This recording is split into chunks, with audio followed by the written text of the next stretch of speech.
It was late November 2018. The air was colder than usual, that sharp, biting chill that seemed to settle in your bones.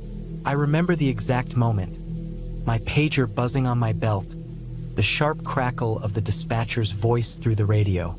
They were calling for a missing person. 16-year-old girl, last seen near her house a few miles outside of town. I was already getting dressed, pulling on my boots, my jacket, and the rest of my gear before I even finished hearing the details. Small towns like ours don't usually deal with this kind of thing, especially in the middle of nowhere. But when it happens fast. I hopped in my truck, threw the keys into the ignition, and clicked on my dash light. The streets were empty as I headed toward the fire station, only the flicker of my headlights breaking the darkness. As I turned down the road, I caught the first glimpse of the station's lights up ahead. A few other trucks were parked outside, some of the guys already standing around, their breath rising in the cold air as they spoke in hushed voices. A sheriff's deputy was there too, his uniform and badge shining under the flickering light of the station's exterior bulb. The mood was tense. Everyone knew this wasn't just a simple runaway. This girl was missing, and the clock was ticking. We got the briefing, the girl's clothing description: white hoodie, black jeans, and sneakers. Her last known location was just a few miles outside of town, near the old cornfields. Everyone piled into the trucks, the sound of engines roaring to life filling the air. As my partner and I took off down the road, we split the list of places to check: local businesses, motels, and friends' houses. The town was small. Barely 1,500 people lived here, and there wasn't much to it, but everyone knew each other. You'd think finding one missing person would be easy in a town this small, but that wasn't the case. We spent hours driving around. Every house, gas station, the school, and even the old motels on the edge of town had been checked. But there was no sign of her. It was starting to get late. The wind picked up, howling through the trees, and the cold felt like it was getting deeper, colder. It wasn't just the weather.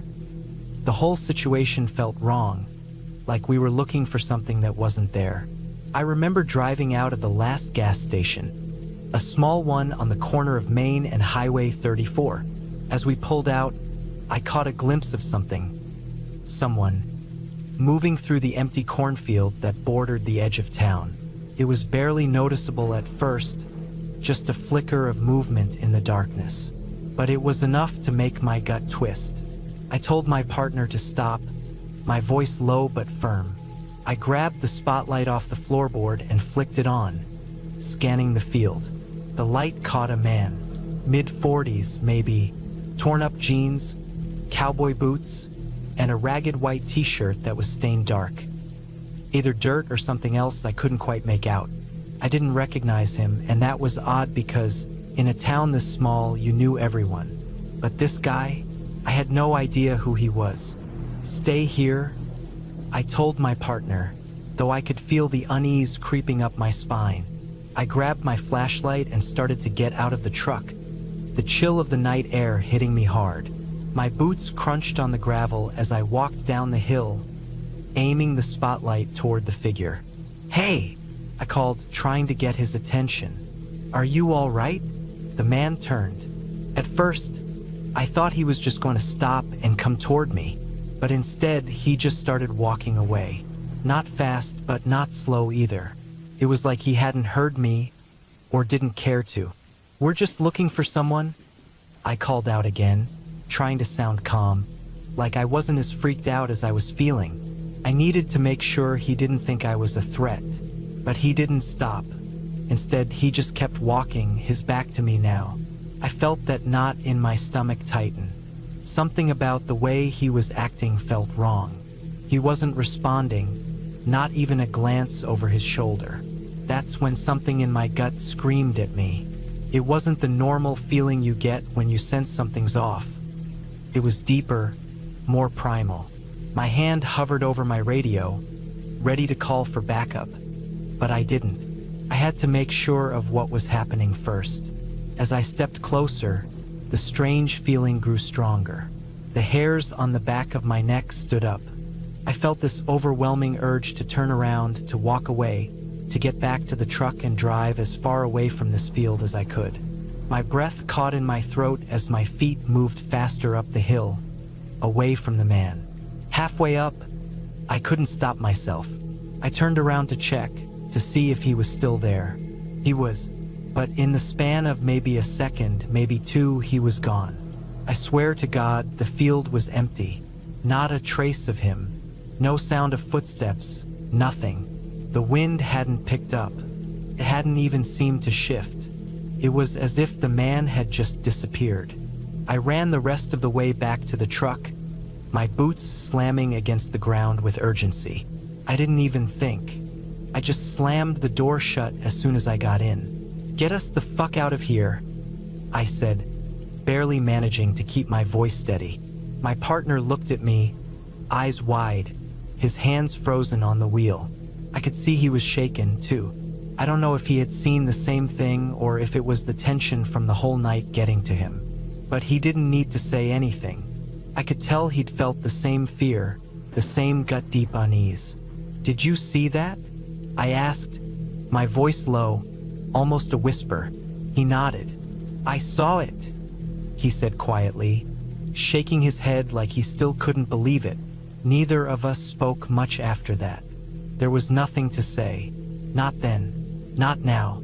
We both knew something had happened in that field. Something that didn't make sense. We made our way back to the station in silence, and when we got there, the sheriff had some news. The search was over. The girl had been found. She wasn't lost in the woods or taken by anyone. She'd been partying with her friends in the next town over. She was fine, completely unharmed. It felt like a strange relief, but something didn't sit right. The feeling of something in that field lingered with me, in my gut, and in the back of my mind.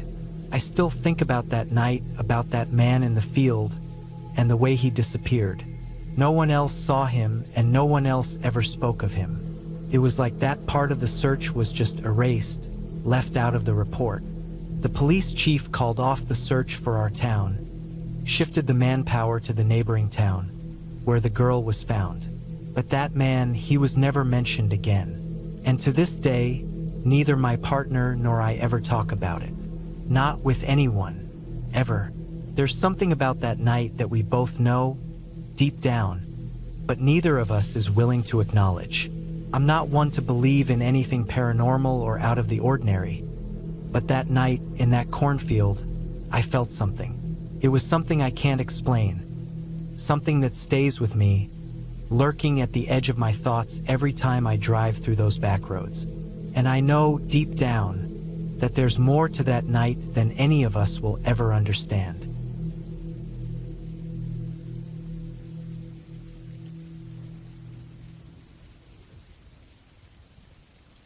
Back in the summer of 2018, I decided to go hiking with a friend.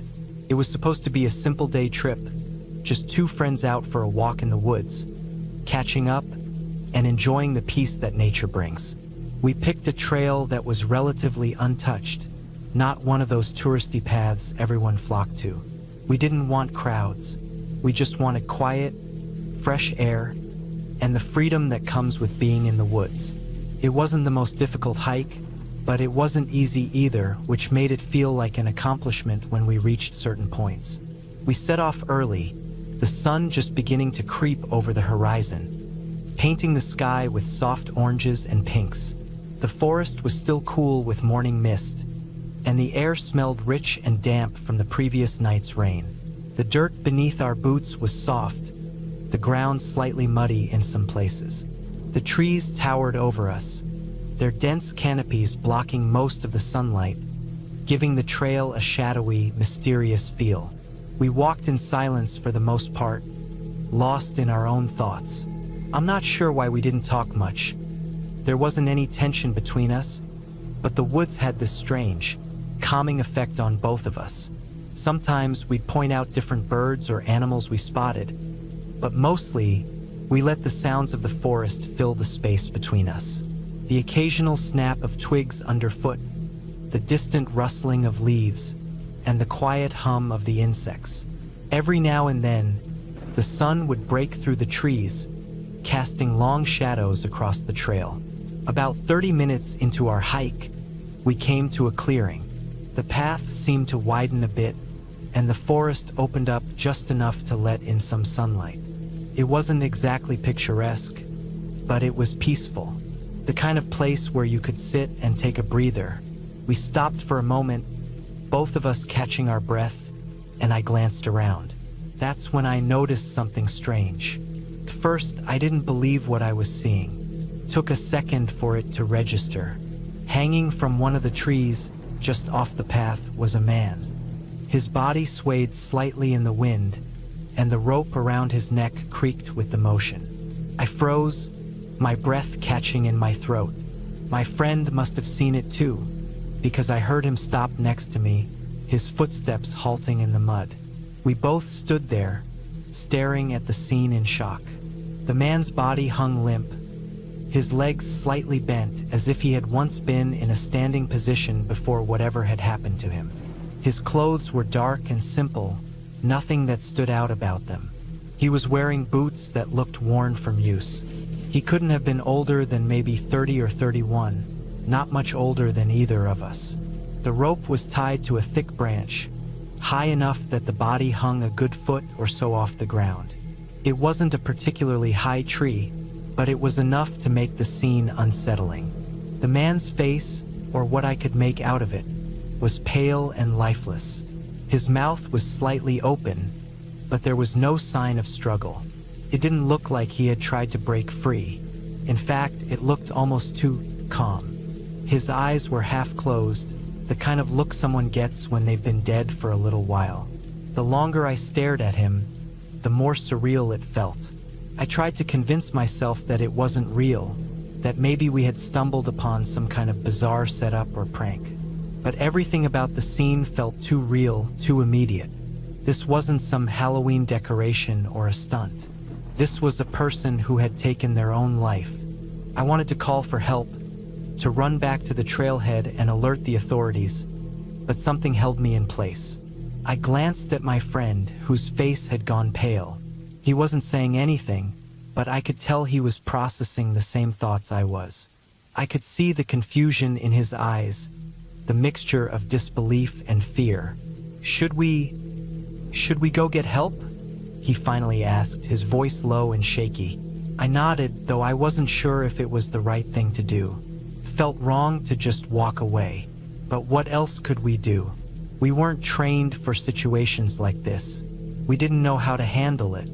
We both turned and started back toward the trail, but we couldn't stop glancing back at the hanging man. It felt as though his presence was following us, even though we were getting further away. The walk back to the trailhead was much quicker than the way in. Our feet moved faster now, not because we were eager to finish the hike, but because we wanted to be away from that clearing. The trees around us seemed darker, the path narrower, the air colder. I could feel the weight of the experience pressing down on me, like something was shifting in the world around us.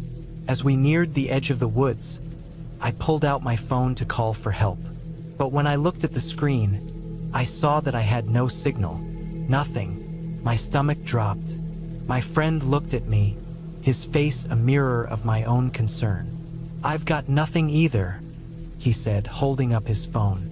We stood there for a moment, unsure of what to do. There wasn't much to consider.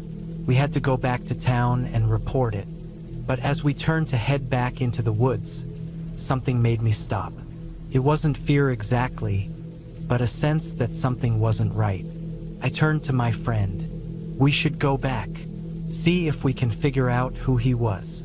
It didn't make sense to me why I suggested it. Maybe I just wanted to know more. Maybe I needed some kind of closure. But deep down, I knew that whatever we found, it would change everything. We retraced our steps, each one heavier than the last. When we returned to the clearing, the body was gone. It wasn't just that the man had been taken down. The entire scene had changed. The tree was bare now, with no sign of a rope, no indication that someone had ever been there. It was as though the man had never existed. My heart pounded in my chest as I looked around, my mind racing to make sense of what I was seeing. I scanned the area in disbelief. There were no tracks in the mud, no evidence of anyone moving through the area, not even the faintest disturbance. The air was still, the forest eerily quiet. I felt a deep sense of dread settle in my stomach. "Did you see that?" my friend whispered, his voice barely audible.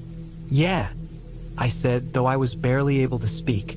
We stood there in silence for a long time, too afraid to move, too confused to do anything. It wasn't until we heard the sound of twigs snapping behind us that we finally turned and ran. We didn't know who or what was out there, but whatever it wasn't something we wanted to stick around to find out. We made our way back to the trailhead and eventually to the nearest town, where we told the authorities what we'd seen.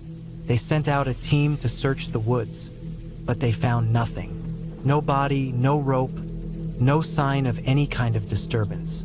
To this day, I still don't know what we saw in those woods.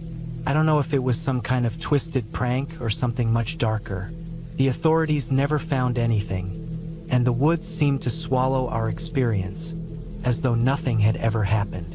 But every time I walk near the woods, I can't shake the feeling that someone, is still out there, watching.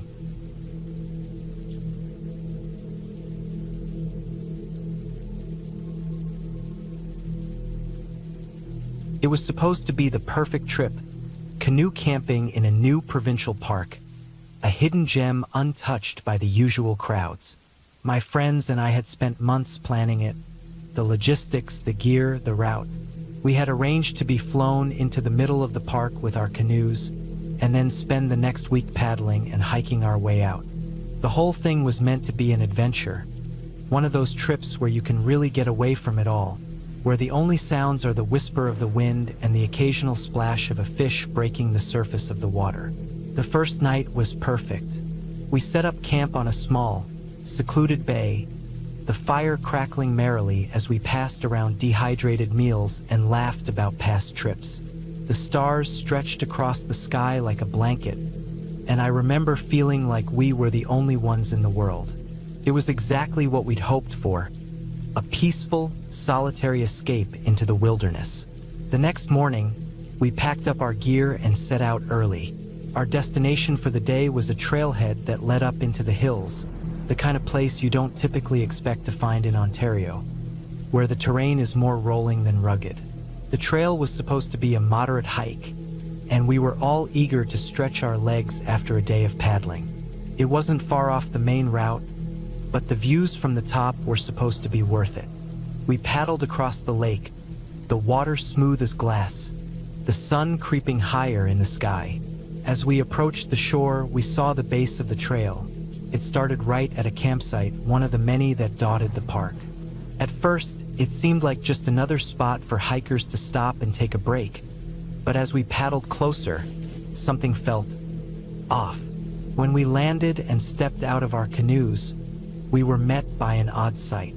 The campsite was a wreck, and I mean a disaster. Clothes were tossed all around in the mud, some hanging from the trees as though they'd been thrown there in a hurry. A dehydrated meal sat on the ground, hacked open with a knife, the contents spilling out but clearly untouched. Hardly the way anyone would leave their food behind unless they had no choice. Snack wrappers were strewn about, caught in the low branches, and a few pairs of shoes lay scattered near the fire pit, as though someone had just kicked them off in a hurry.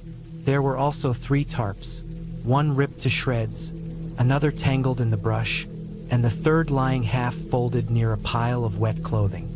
But the most unsettling thing was the lack of people. There were no signs of life at all, no voices in the distance, no one packing up their gear, nothing to indicate that someone had just stepped away from the site. It felt deserted, but with such a chaotic mess, it was hard to shake the feeling that something had gone terribly wrong. There was no canoe, no sign of a boat at all, but the mess suggested that whoever had been here had clearly been in a rush. We spread out a little, checking the perimeter of the site, but the strange feeling didn't dissipate. Whoever had camped here, there had been at least 3 or 5 people, judging by the number of items scattered around. But where had they gone? I tried to make sense of it, but nothing added up. We were miles away from any road, and the only way into this part of the park was by plane or by a multi-day canoe trip. The path to the campsite was narrow and overgrown, so it wasn't something someone could easily stumble upon by accident. Plus, the camp was clearly not something anyone would leave behind unless something serious had happened. We discussed it in hushed voices, but none of us had any answers. Some of us thought that maybe the campers had been rescued. Hypothermia was a real threat in this kind of weather, and the days had been wet and cold. A rescue operation would explain the abandoned gear and the hasty departure. But if that was the case, where was the helicopter or the boat that had come to take them away? We'd seen no sign of a rescue, and the area was isolated enough that someone would have heard the aircraft if one had flown in. Still, we had no way of knowing for sure. We kept our voices low, our movements even quieter, as we explored the campsite further. In a corner of the site, we found a sleeping bag. It was soaked through, but there was something deeply unsettling about how it had been discarded. No care at all, just left there, as though someone had been too afraid or too disoriented to bother folding it up. There was a trail mix bag, still sealed. The way the trash had been thrown about seemed like the work of a human, not an animal. But the one thing that really stuck with me was the meal. A dehydrated packet, its contents hacked open, clearly left mid-eating. The spoon was still inside, like they'd been interrupted. Bears don't open food that way. We found nothing else that seemed to make sense. No signs of any wild animals rummaging through the food or packs. No tracks in the mud. Nothing at all to suggest that any animal had been the cause of this disarray. We sat around the wreck of the campsite for a while, not knowing what to do. Some of us suggested that we keep moving, that we shouldn't linger. After all, it wasn't the kind of place you wanted to stay in the dark. There was something about the emptiness, the feeling that the people who had once been here were no longer coming back. Eventually, we gathered our things and left, but the sight of that campsite stayed with me. Even now, years later, I can't shake the feeling that we weren't meant to find it. There was something so off about it. The mess, the absence, the way everything had been left behind. It all seemed to suggest some kind of emergency, but the details never quite added up. Over the next few days, we paddled on, but we all kept our eyes peeled, our senses alert. The weather continued to be rough, rainy, and cold, and at times we felt like we were racing against the storm. We never saw another soul on our journey, and we never learned what happened to the people who had been in that campsite. When we finally made our way out of the park, we were exhausted and worn out. We hadn't seen a single person on the trails, and the last few days of the trip had felt like we were being slowly swallowed by the forest. I couldn't shake the feeling that something was watching us, or maybe just waiting for us to leave. To this day, I can't explain what happened at that campsite. I'm not convinced it was a bear, and I'm not sure it was even an emergency rescue. All I know is that we didn't find anyone, and we never saw any sign of them again. Maybe we stumbled into something that was better left unknown. But the strangest part is that after we left, we never heard of any other campers coming through that area. There were no reports of missing people, no news of a rescue operation. It was as if whatever had happened had been swept under the rug. Now, when I think back on that trip, I can still see that ruined campsite, the cold, wet ground, and the eerie stillness of the forest. It wasn't a bear. It wasn't some wild animal. Something happened there, and we were never meant to know what it was. But I'll never forget the feeling of standing there, surrounded by the wreckage and wondering what kind of people or what kind of forces could leave a place like that behind. Something out there in that deep, dark woods still feels wrong. And no matter how many times I tell myself that I'm just imagining things, I can't escape the idea that we weren't the only ones who spent that night in the forest.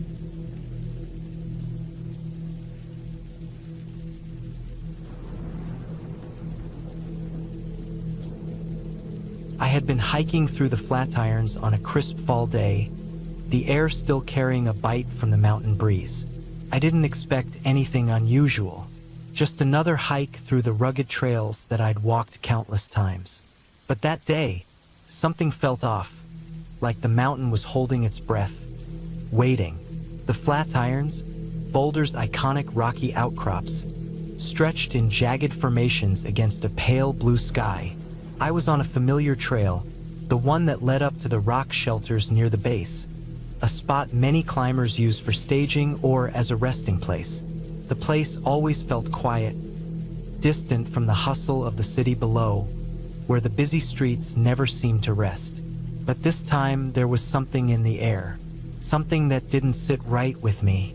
I'd been moving at a steady pace, enjoying the solitude, when the smell hit me. At first, I thought it was just the usual forest scent, earthy, damp, the faint odor of decaying leaves and moss. But this was sharper, more pungent, more repellent. It smelled like something had been rotting for a while. I stopped, my body instinctively tensing, my breath catching. My eyes scanned the area, searching for the source of the odor. But there was nothing obvious. No dead animal carcasses in sight, no trail of disturbed ground. Just the quiet wilderness. My gut twisted, and the hairs on the back of my neck stood up as I took another cautious step forward. The smell was stronger now. I turned towards the boulders, the rock formations I had been moving toward, and noticed a small path that led up into a narrow gap between two larger boulders. It was an odd place, a little sheltered area that climbers often use to take a break or find some shade. Maybe there was something there. I wasn't prepared for what I found. I scrambled up the boulder with a practiced ease, accustomed to navigating the terrain by now. The climb was familiar, the rough stone under my palms, the cold edges of the rocks against my fingers, the sound of gravel shifting as I ascended. As I reached the small rock shelter at the top, I froze, every muscle locking up as I took in the sight before me. The first thing that caught my eye was the underside of a pair of boots. Dark leather, worn, the soles scraped from years of use. But my attention quickly shifted downward. The boots led to a body. I swallowed hard, the first wave of nausea hitting me. The body was slumped against the rock, lifeless, its posture unnaturally stiff. My heart pounded in my chest as my eyes moved up slowly. A hand, blackened and shriveled, gripped the barrel of a Glock pistol, the weapon resting across his lap. The skin had taken on a sickly greenish hue, dried out and pulled taut over the bones. His hand, no, the hand of the man was barely holding the gun. The decay had already started, but the body was so fresh, just over a week, maybe two. Animals had gotten to him, their gnawing work leaving visible marks on his legs, his arms. His face was almost unrecognizable. It wasn't human anymore. It was a mangled, swollen mess, maggots wriggling in his open eyes and mouth, crawling through the exposed flesh. Wasps were swarming, buzzing frantically around his face. I don't know how long I stood there, rooted in place, before I could finally bring myself to look away.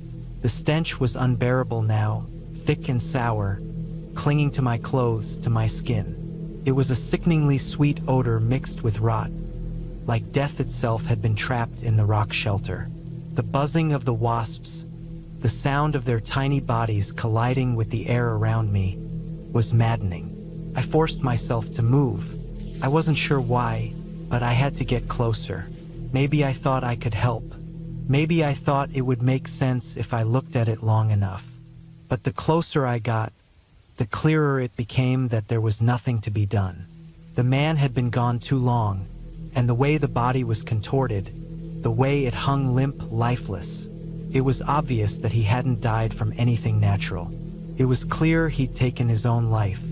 The Glock in his hand, The dark red stains that had long since dried told me everything I needed to know. It was a suicide, but the brutality of it, the way he'd let his body be ravaged by the wilderness, the animals, and time, left me with more questions than answers. I don't know why I didn't leave immediately. I guess I was too stunned, too shocked. I moved around the body cautiously, avoiding the mess of maggots and wasps, careful not to disturb the few remnants of what might have been a person once. The air felt thick, suffocating. I was hyper-aware of my own body, of every breath I took, of the way my skin seemed to crawl under my clothes. The smell lingered, even as I stepped back, feeling a wave of dizziness washing over me. For what felt like hours, I stood there, unable to tear myself away, unable to move. My mind raced. I kept thinking of what he had to have gone through. How much pain, how much despair. The image of his bloated, disfigured face, the maggots moving beneath his flesh, haunted me. It felt so wrong, so alien, like something I wasn't supposed to witness. I finally forced myself to descend from the boulders. My legs felt like jelly, my hands shaking as I gripped the rocks. The entire way down, the image of the body replayed in my mind over and over. The smell followed me, clinging to my clothes, to my skin. Even as I walked back along the trail, it was there, lingering, suffocating, a heavy presence that I couldn't shake off. That night, I couldn't sleep. Every time I closed my eyes, I saw him, his face, his decaying body, the wasps crawling in and out of his eyes. The smell, it was all too real, too close. I couldn't get it out of my head. I dreamt of wasps. I dreamt of them crawling in my eyes, burrowing into my skull, making nests in the hollow cavities of my face. I could feel them, their tiny legs tapping against my skin, the sharp sting of their bites as they worked their way deeper into me. My eyelids fluttered in the dream, a futile attempt to swat them away, but they were always there, always moving, always just out of reach. I woke up drenched in sweat, my heart pounding, my skin crawling. I had to sit up in bed, take deep breaths, try to shake the feeling that I was still out there, still in the shelter, staring at that broken man. But the feeling didn't go away, followed me like a shadow. It lasted for days. That smell, the image of him sprawled in that rock shelter. It was all too vivid, too real. I couldn't escape it. I tried to go back to the trail, tried to convince myself it was just an accident, that it was nothing more than a fluke. But every step I took in those woods felt like I was walking over the grave of that man. I couldn't stop thinking about him, his face, his despair, the violence of his death. I started questioning everything. Why had he gone there? What had led him to this? Had he planned it all along, or had something pushed him to that final moment? The Glock, the blood, the rotting flesh, none of it made sense. I didn't go back to the Flatirons for months after that. Couldn't. The memories haunted me, and the smell of decay would rise up unexpectedly, choking me. Even now, years later, I can still feel it. The weight of that day, the burden of seeing something no one should ever see. The memory of the body, so broken, so far gone, will never leave me. And every so often, when I close my eyes, I feel those wasps again. I hear their buzzing, their tiny bodies skittering against my skin. They never quite go away.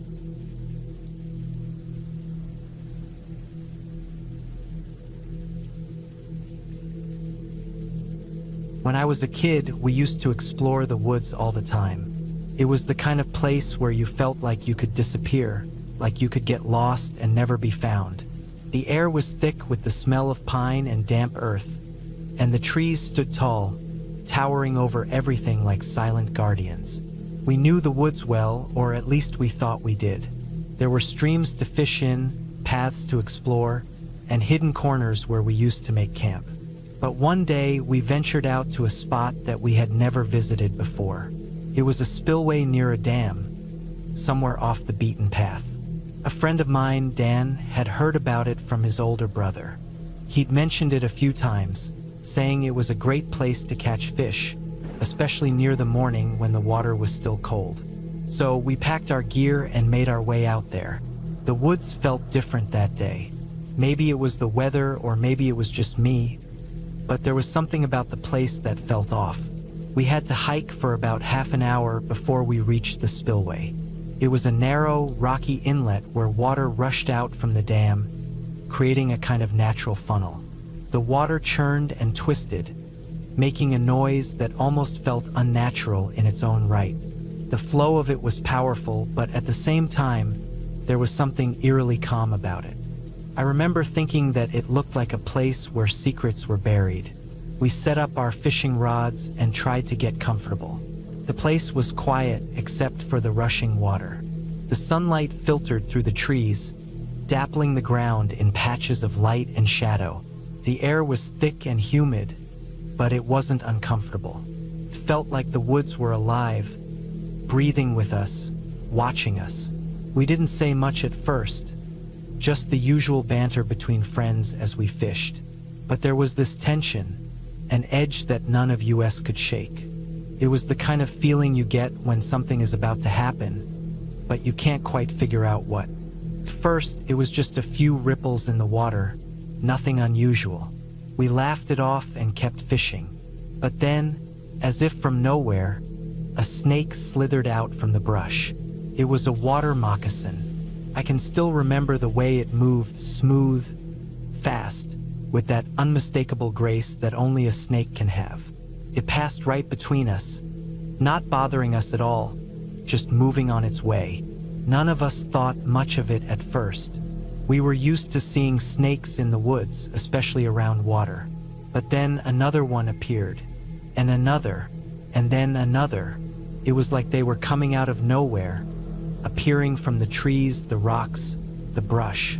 They slithered in and out of the water, weaving through our fishing lines, crossing right in front of us like they didn't even notice we were there. The more I saw, the more uneasy I became. There was something strange about it. They weren't attacking us, but they seemed to be gathering, moving in a strange pattern, almost like they had a purpose. At this point, we all started to exchange uneasy glances. None of us said anything out loud, but we all knew. We were thinking the same thing: we had to leave. This wasn't normal.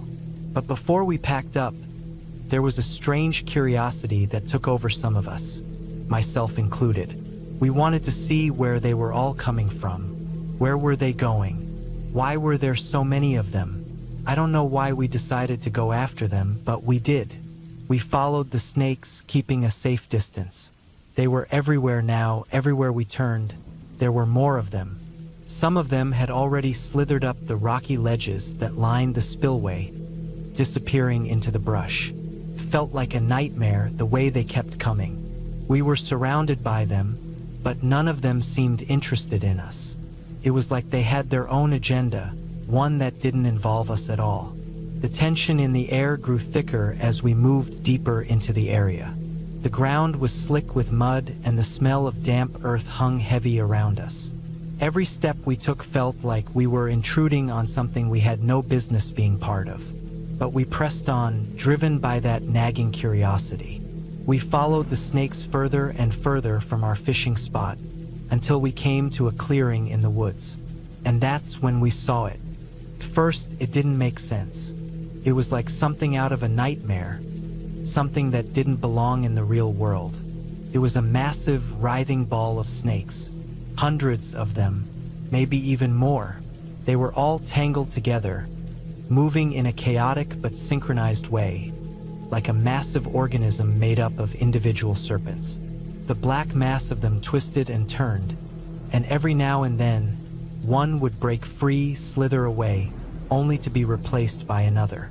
I felt my heart drop into my stomach. The sight was horrifying, a nightmare made real. We couldn't take our eyes off of it. I don't know how long we stood there, but it felt like an eternity. The snakes were so tightly wound together that they formed a dense, moving mass that seemed to pulse and breathe. There was no way we could have gotten closer without disturbing them, and the thought of doing that was the last thing any of us wanted. I remember one of the guys, Mark, trying to say something, but his voice caught in his throat. It was like he was paralyzed by the sight. I don't know what he wanted to say, but whatever it was, it didn't matter. All that mattered was that we were in the presence of something far beyond what we had expected. This wasn't just some random gathering of snakes. It was something more. There was no sound other than the occasional rustle of the snakes as they moved, the faint hiss of a tongue flicking in and out. The whole scene felt unreal, like we had stumbled into a hidden part of the world that wasn't meant for human eyes.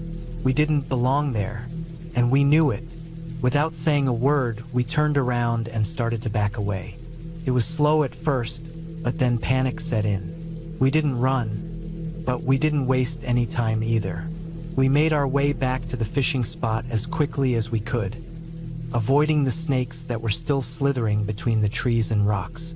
By the time we got back to our gear, I could feel the weight of the experience pressing down on me, a kind of dread that clung to my skin.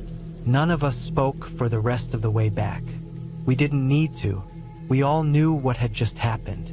We had seen something that wasn't meant to be seen, something that shouldn't have existed. The memory of that mass of snakes, the way they moved, the way they seemed to be connected in some unnatural way, it haunted me. Still does, even now. We left that place and never returned. I don't know what it was we saw that day, but I've never forgotten it. To this day, I avoid that area of the woods. I don't care if it's a different season or if the waters have changed. I can't shake the feeling that what we saw was just the tip of the iceberg, that there's something far worse lurking in the depths of those woods, something that isn't meant to be understood, something that isn't meant to be found. And I never want to find out what it is.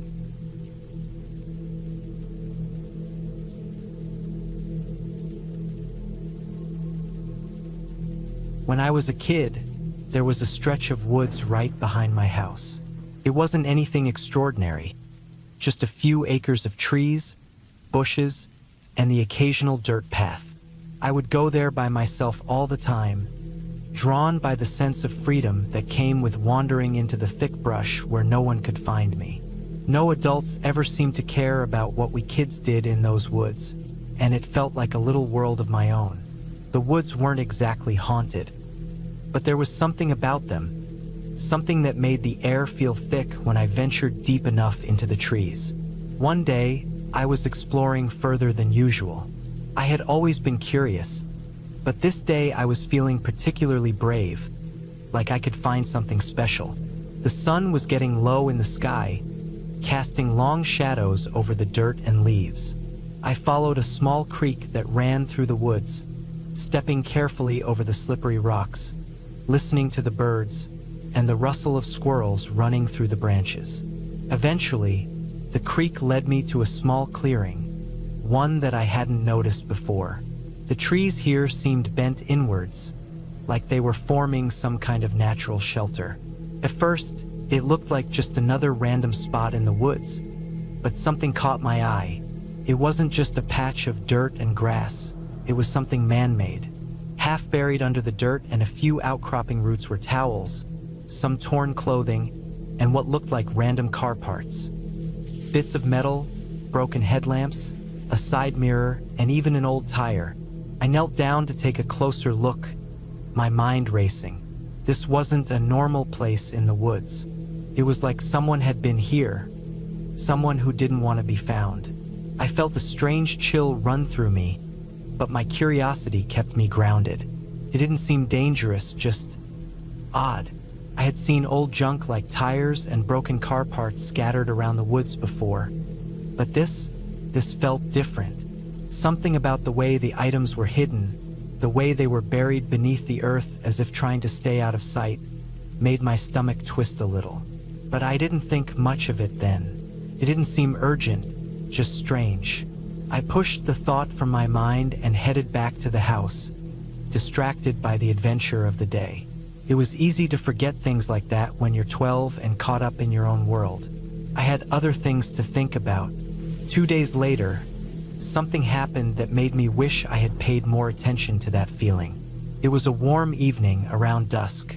All the neighborhood kids had gathered at my place for a game of hide-and-seek tag. We played outside a lot during those summer nights, running through the darkening yard, hiding in the shadows of the trees, our laughter echoing in the quiet neighborhood. The game was going smoothly, everyone scattering to find good hiding spots. I ran toward the woods, my heart pounding in that exciting way it always did when a game was on. I was about to duck behind a large oak tree when I heard it, a rustle from the bushes near the edge of the yard. My sister, who was a couple of years younger than me, was just behind me. She was more cautious, not as daring to run into the woods like I was. She took a few slow steps back, but just as she turned to hide in the brush, something made her freeze. A figure, an adult man, burst from the bushes like he had been waiting there. He was fast, moving with a strange urgency. For a split second, I could see his face. Wild eyes, unkempt hair, clothes that looked out of place, like he had been in the woods for a long time. Before I could even process what was happening, he darted toward the deeper parts of the woods, vanishing into the underbrush. My sister screamed. It was one of those screams you never forget, sharp and terrified. She ran straight for the house, bursting through the door before anyone even knew what had happened. I stood there, frozen, my heart hammering in my chest. What had just happened? Who was that man? She came running back a few minutes later, frantic, telling our parents about the man in the woods. The cops were already patrolling the neighborhood, investigating a string of car break-ins. They'd been canvassing the area for a few days, but nothing had come up. When they heard my sister's description of the man, they decided to search the woods behind our house. I didn't know it at the time, but that man, the one who had startled my sister, wasn't just some random stranger. He wasn't just hiding there for fun or out of curiosity. He had a purpose.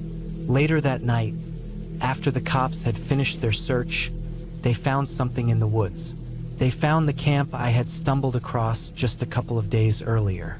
The old towels, the broken car parts, the torn-up clothes, they weren't just junk. They were evidence. The man had been stealing car parts from the neighborhood, breaking into cars late at night, hiding the stolen goods in that very spot in the woods. The camp was his hideout. The man my sister had seen wasn't just a random stranger. He was the one responsible for the car break-ins. The cops had been looking for him for weeks, but no one had made the connection until now. They tracked him down not long after, arresting him for the thefts. Turns out he had been hiding in the woods for a long time, living off the grid, stealing parts from cars in the neighborhood and selling them for money. He knew the area well, and he knew when to move quickly to avoid being seen. It was only a matter of luck that my sister had crossed paths with him that night. If she hadn't screamed and run home, he might still be out there, hiding in the woods, unnoticed. I couldn't shake the feeling that something had been off about that day, the way the items in the woods had been hidden, the way I had stumbled upon them without realizing the danger. If I had known what that camp meant, would I have gone back there? Would I have told someone sooner? In the days that followed, I couldn't stop thinking about the man in the woods, about how close we had come to something terrible happening. I thought about that strange camp, those abandoned car parts, and how easily I had brushed it all off. It made me wonder just how many secrets were hidden in the woods behind my house. How many things we all ignored or didn't notice until it was too late. From that point on, I never went into those woods alone again. It wasn't just the fear of what I had discovered. It was the realization that the woods, and the things that happened there, were never as innocent as I had once believed. Something dark had been lurking right under my nose, and it had taken something as simple as a game of hide and seek to bring it to light. But even then, even after everything was over, I still couldn't shake the feeling that the woods were hiding more than just stolen car parts. I never went back there after that day, and I never really understood why those woods had always felt a little off. It was like the trees themselves were hiding something deeper than I could ever imagine. Something that maybe, just maybe, I was better off never knowing.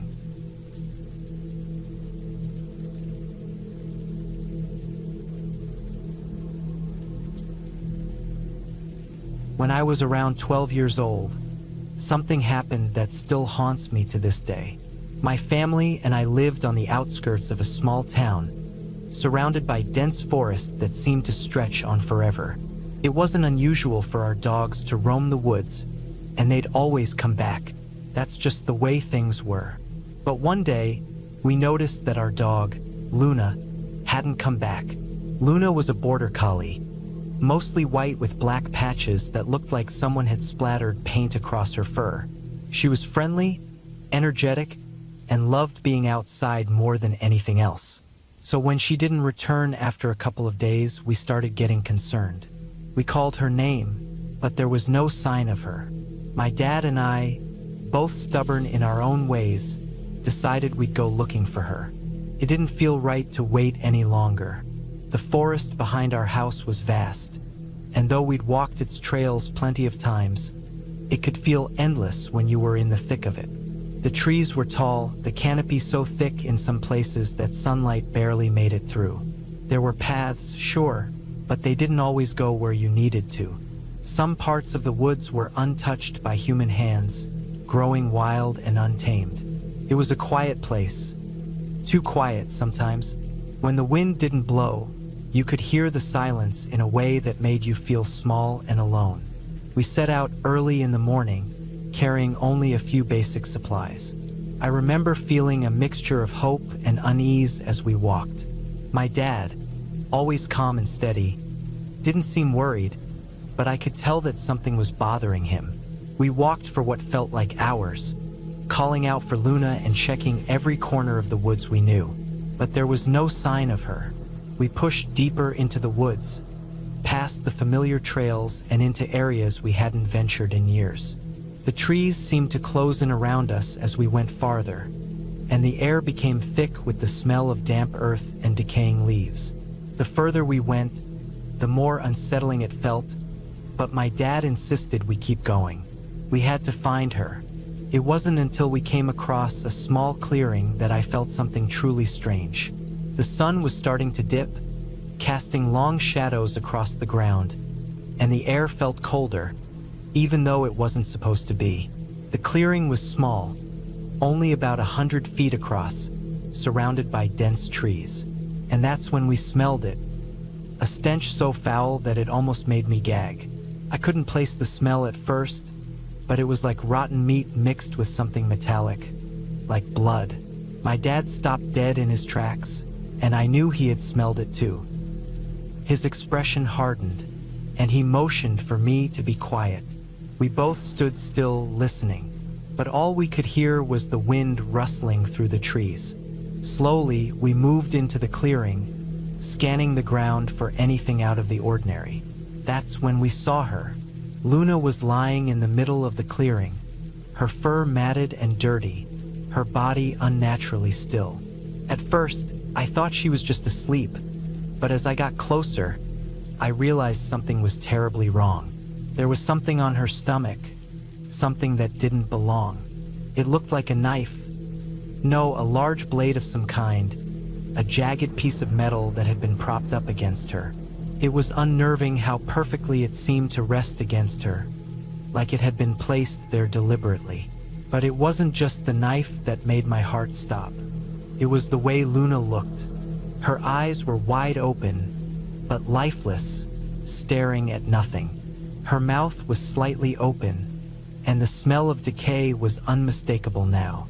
I could see that her fur was matted with something dark. Blood, I realized too late. My stomach twisted in knots, and I almost couldn't breathe. The sight of her, so still, so wrong, burned into my mind like a scar that I couldn't erase. I turned to my dad, expecting him to tell me it was okay, that we'd fix it, but his face was pale. His jaw was tight and he didn't speak. We both stood there for what felt like an eternity, just looking at her, trying to make sense of what had happened. I could feel the fear crawling up my spine, but I couldn't look away. There was something deeply unsettling about that clearing now. Felt wrong, like we weren't supposed to be there, like something had been waiting for us. We didn't move for a while. Neither of us said a word, but we both knew what had to be done. My dad carefully stepped forward and reached for Luna, trying to check for any signs of life, but it was clear that she was gone. She had been gone for a while, and whatever had happened to her, it wasn't an accident. That knife, I don't know how it got there, but it was no coincidence. Someone had done this. After what felt like hours, my dad motioned for me to step back. He knelt down beside Luna, his face grim, and gently removed the knife. I don't know how he kept his composure. I felt sick, my legs weak beneath me. I wanted to run, to get away from this place, but I couldn't. My dad took one last look at Luna and stood up. He didn't say anything, but I could see the anger in his eyes. He was angry, but he was also scared, and so was I. We didn't speak a word as we left that clearing. The walk back felt longer than it should have. We didn't search anymore, not after what we had found. I don't think we wanted to find anything else. The woods had changed. The air was heavier now, like the trees themselves were watching us, waiting. I couldn't shake the feeling that something had been watching us the whole time. When we got back home, my mom didn't ask any questions.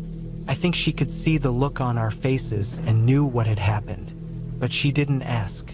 We buried Luna in the backyard, and I remember that it felt like the world had shifted. That night, I couldn't sleep.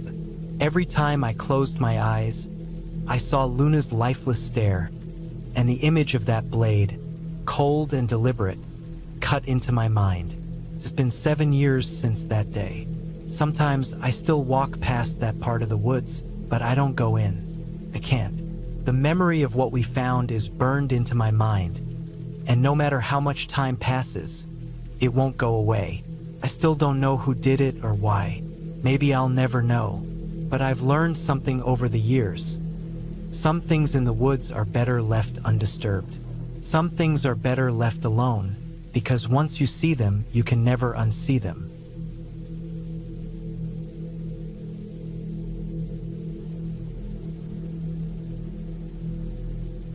When I was around 12 years old, I spent a lot of time with my cousins. We were close, like partners in crime, always exploring, getting into trouble, and sometimes just hanging around the woods behind my house.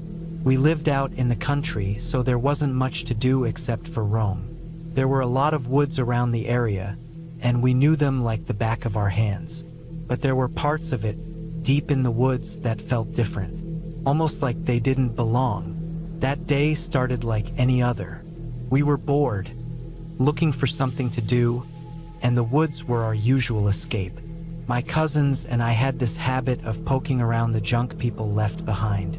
It was always weird stuff, old chairs, broken furniture, appliances with no purpose. Country folks, they didn't always know what to do with their old things, so they dumped them in the woods like it was some kind of free landfill. It didn't make sense, but it didn't matter. It was just part of the woods. We weren't thinking much of it as we wandered through the trees, kicking aside branches and checking out whatever odd things had been left behind. The air smelled earthy, like wet leaves and something else, something faintly metallic, but we didn't pay much attention to it. We were used to that smell by now. Then we found it. There was this old-fashioned milk can sitting on the ground, half buried under a pile of old newspapers and trash. It didn't look like it belonged there at all. It was a solid metal thing, the kind you'd expect to see on a farm, not out in the woods like this. The thing was rusted over in places, but it had that weight to it, like you could tell it was meant to last. Maybe it had been there for years. We took turns trying to lift it, but it was heavier than we expected. Finally, we managed to tip it over, thinking it would just be some more junk or maybe old water. But when it hit the ground, something sloshed out, and a foul smell filled the air. It wasn't like a regular smell. It wasn't just garbage. No, this was different. The liquid that spilled out was thick and dark, the kind of color you'd associate with spoiled milk, but there was something about it that made me gag almost instantly. We all froze for a moment, our hands still gripping the metal can, as the liquid spread across the dirt. The smell hit us harder, thick and sour. Then, something rolled out of the can, something small and white, and my heart stopped in my chest. It wasn't just liquid, it was a dead baby pig. Its body was limp and cold, the little hooves and snout still intact, but there was no life in it. Its skin was pale and bloated, its eyes empty, staring blankly at nothing. The thing looked like it had been dead for a while, but there was no way of knowing exactly how long. The worst part was the smell. If the liquid had been bad, the dead pig was worse. The combination of it all hit me like a punch to the stomach. I can't even describe the sound we made, if you could even call it a sound. It wasn't a scream, not really. It was more like we all just gasped. And before we even realized what we were doing, we turned and ran. We didn't say anything to each other. There was nothing to say. We just ran. Our feet kicked up dirt and twigs, our hearts racing, and the only sound was the pounding of our footsteps and our breath echoing in our ears. I could feel my legs burning, but I couldn't stop. My cousins were ahead of me, and I didn't dare look back. The woods felt like they were closing in, like the trees were watching us, and the ground felt wrong beneath my feet. We didn't slow down until we reached the clearing by my house. When we finally stopped, gasping for air, we stood there for a while, just catching our breath. None of us said anything. The whole thing had happened too fast, too shockingly, and we were all too scared to even process it. We just stared at each other, wide-eyed, like we'd all seen the same thing and none of us could make sense of it. We should have told our parents. I know that now, but at the time, the thought of telling anyone seemed impossible. It wasn't like we could explain what had just happened. How do you tell someone that you found a dead baby pig in a milk can, half buried under some junk in the woods with no explanation? It sounded insane even to us. Maybe that's why we didn't talk about it. We didn't want to sound crazy. We didn't want anyone to think we were lying. But that night, the images of what we'd seen kept running through my mind. I couldn't get rid of the smell, the image of that lifeless pig lying there, and the way it just seemed out of place.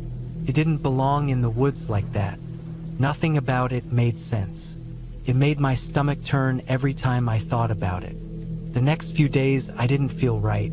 Every time I walked past the woods, I couldn't shake the feeling that something was watching me. I kept imagining that I would hear footsteps behind me or see something move in the trees. I'd never felt scared of the woods before. I had always thought of them as a place of adventure. But now it was like I was always waiting for something to happen, like there was something in those woods that didn't want us there. I didn't talk to my cousins much about it. They seemed just as uneasy, though. They'd avoid going anywhere near the area where we'd found the milk can, and we didn't go back into those woods for weeks. Every time we did go near that part, we would talk about how weird it had been, how it still felt wrong. I never really got over it, and I don't think my cousins did either.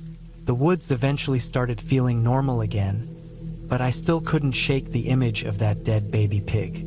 No one ever came forward to tell us why it was there or what happened to it. It was just one of those things that, in the end, stayed a mystery. I think about it sometimes, especially when I walk through the woods now, and I wonder if there's more to the story than we ever realized. But maybe some things are better left alone. We never went back to that spot, and eventually I stopped thinking about it so much. The memory faded into the background of everything else that happened in my life, but I knew deep down that I would never forget it. It was one of those moments that sticks with you, even though you try to forget. Looking back, I know we should have told someone. It would have been the right thing to do. But at that time, we didn't understand the full weight of what we'd seen. We just wanted to pretend it hadn't happened and move on with our lives. But every now and then, when I'm out walking in the woods or just standing outside, I get that same feeling again, the feeling that something isn't quite right and maybe it never was.